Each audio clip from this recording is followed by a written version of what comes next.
біздің ұрпақты шетелдік социологияда сэндвич ұрпақ дейді. Сэндвич ұрпақ деген не мағына? Сэндвич білеміз, бутерброд, екі жағынан ортасында мысалы сыр, колбаса, тағы да бір нәрсе салады, Сонда біздің ұрпақ сол сэндвичтің ішіндегі сол сыр ба, нан ба, сондай бір нәрсе. Өйткені дейді, біз дейді адамзат тарихындағы соңғы сонда ұрпақ үлкендерді да баққан, сыйлап, аузына қараған, қабағына қарап бағынған әке шешесіне. Сонымен бірге жаста баласында туып өсірген сондай ұрпақ.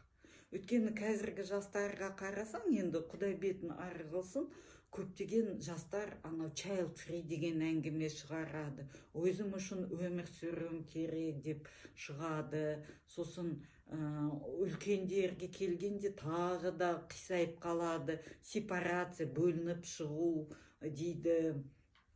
Тағы да сондай әңгімелер айтады. Бір шала психолог коучтарда шығады.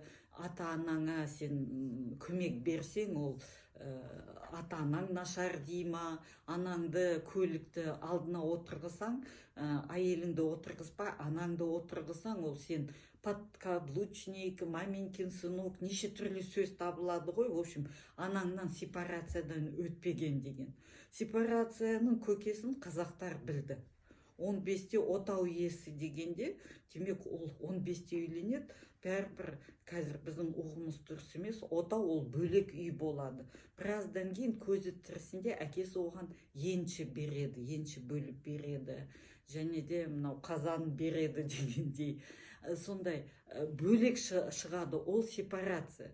Бірақ бұл жерде әсіресе үлкен ұлдар, кенже ұлдың енді орны бөлек қой, бірақ ұлдардікі сепарация болады. Қыз тұрмысқа шыққанда ол сепарация кәдімгідей болады да, бірақ ата-анаға көмектеспей, анау мынау деген ол қай заманнан шықты. Бір жақ ол дұрыс, өйткені енді бұрынғы қоғамда ата-ана ол жағдай бар адамдар болған ғой негізі. Балаларын үйлендіріп, енші берген адамдың соншама көмекке зәру емес, кенже ол жай ұрпақ жалғастырады, сол қара шаңырақ иесі болып қалады. Бірақ қазіргі заман осындай. Енді балалардың бәрі болмаса да, көбі сондай, және де бұл үрдіс ары қарай кете береді, дами береді. Өйткені біз мынау интернет бәрін жауып қойып отырған өзінде бұл нәрселер өзгеріп жатыр. Қазіргі жастар бұрынғына көнбейді. Сонда не істеу керек? Біздің ұрпақы сол жабысып, келінге күн көрсетпей, ол бәрі өтірік нәрселер. Қазақта ондай болмаған. Ене келіннің бірінші қамқоршысы пірі болды, келін енен топырағынан деген сондай әңгімелер көп. Ең бірінші, мен ойлаймын, өзімнің де жағдайым сондай, біз өзімізге де көңіл бөліп, өзімізде сепарация жасап, былайша айтқанда, өзімізше өмір сүріп үйренуіміз керек. Өйткені қазіргі социологтар айтады, бұрында мысалы 50-55-тен асқан адам, ол зейнеткер, ол кәрі адам болып саналды. Қазір 50-ден 75-ке дейін ол екінші орта жас. Қысқасы бізді зейнетке шығармай, жұмысты істеткізгісі келеді ғой біздерге. Сонда әлде талай өмір алда да бар. Соны қалай өткізесің? Тек қана немерелеріңді қарап, ол немерелерің қашан туады, сонда білмейміз.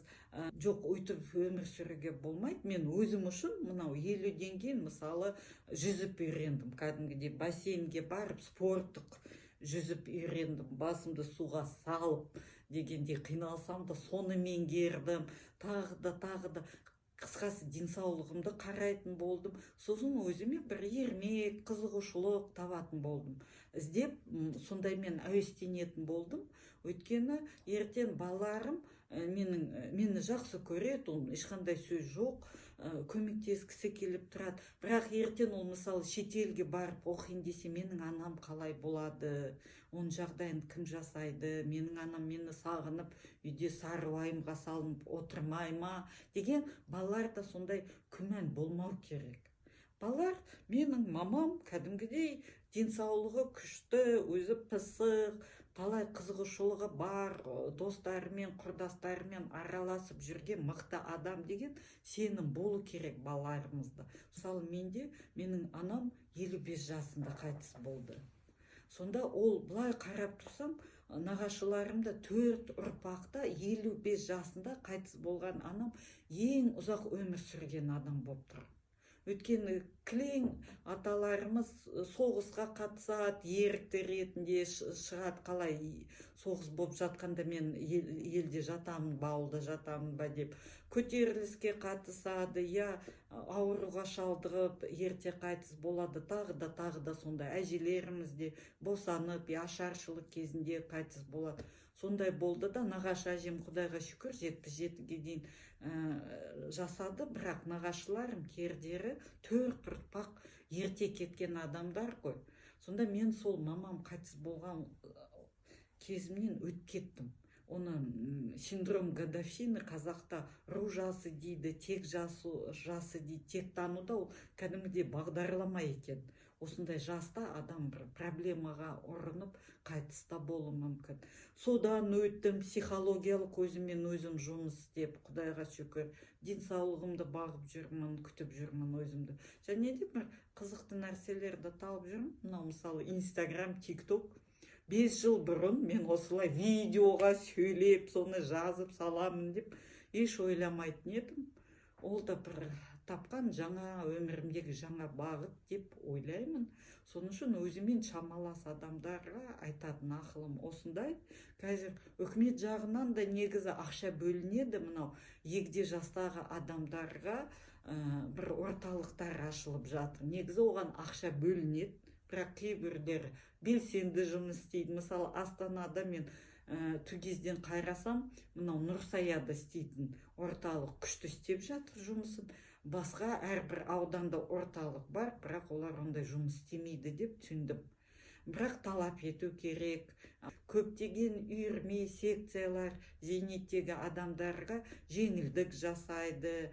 Театр, сондай жерлерде де жеңілдік бар үлкен адамдарға. Сол ата-анаңыз үйде отырмай сондайларға көбірек қатысып, шығып далаға, өйткені немерелерін қараған бірақ өзінің қатарымен араласқан басқа дүние. Қалада көп кезде ондай мүмкіндік жоқ. Ауылда ол оңай, өйткені маңай кілең көршілері сенің туыстарың, өмірі бойы көршің болып тұрған, кластасың болған адамдар. Қалада әсіресе жаңадан ауылдан қалаға келген үлкен адамдарға бұл қиындау нәрсе. Кезінде мен «Бес кемпір» деген эссе жаздым сол жайында. Кәдімгіде жұрт ақ деп, оны ағылшын тілге де аударды. Өйткені ол үлкен қазіргі қоғамның үлкен проблемасы. Соны назарда болсын, соны ойланыңдар. Сэндвич ұрпаққа да құлақ қағыз, және де сэндвич ұрпақтың балаларына құлақ қағыз.